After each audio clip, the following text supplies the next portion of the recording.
Hi friends, welcome to my channel. In today's video, I'm going to talk about new scenario.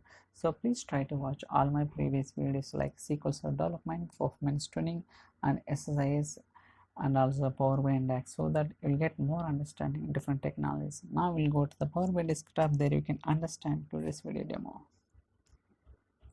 So for timing, already I have designed the report, so I'm going to explain each and every step what I've done here.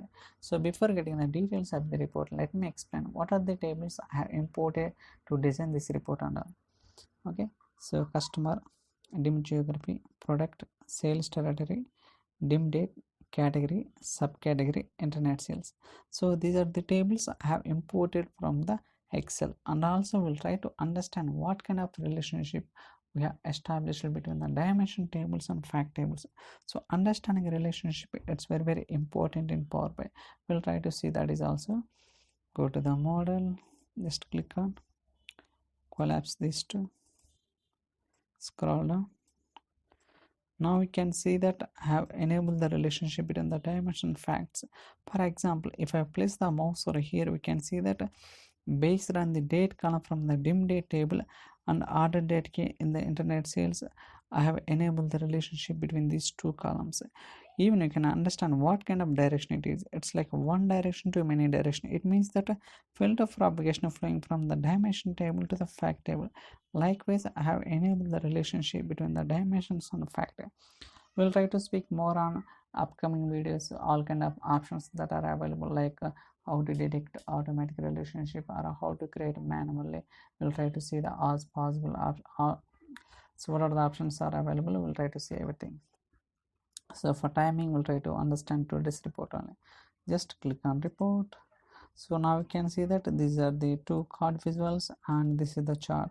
So what I'm doing here is I have the chart here. I'm displaying the each region wise what are the sales. Okay, each region wise, so what are the sales? For example, United States, Australia, United Kingdom, Germany, France, Canada, so on. So okay, we are displaying the each region wise we have the sales.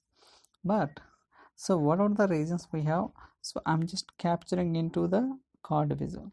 Here if you notice, there are 6 regions. 1 2 3 4 5 6 regions are okay.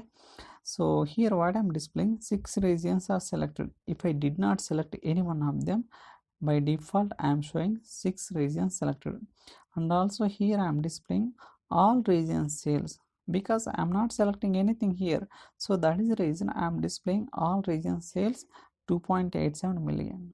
Okay, if I did not select any of the region, I'm just playing the values in the millions. Okay, for example, I'll try to click on anything.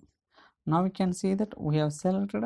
So what is the region? Australia. So now we can see that selected region is Australia, and we can see that whenever we select any one of them, we'll see the sales under thousands.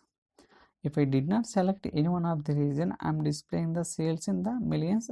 In case if I select any one of the visual, I'm displaying into the thousands. We can select anything. Okay, so likewise I have designed this report and all.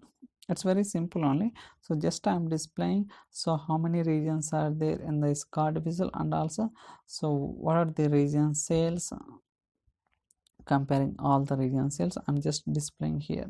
So and also we can select any one of them. So based on this selection, I'm displaying the so what is the region name in this card visual, and also here I'm just displaying the region sales in thousands. We can select anything. So Germany, Australia, United States. Now we can see if I did not select. So overall how many regions? 6 regions, 2.8. For example, in future if you have add 2 more regions, you will see the 8 regions selected. Here also the value will get changed. So likewise I have designed the report. So that's all for today's video. I hope you like this video. If you have any questions or queries, you can send me an email or drop your comments in the comment section so that I'll try to reply as soon as possible. So please subscribe my channel and stay tuned for other videos. Thank you so much for watching.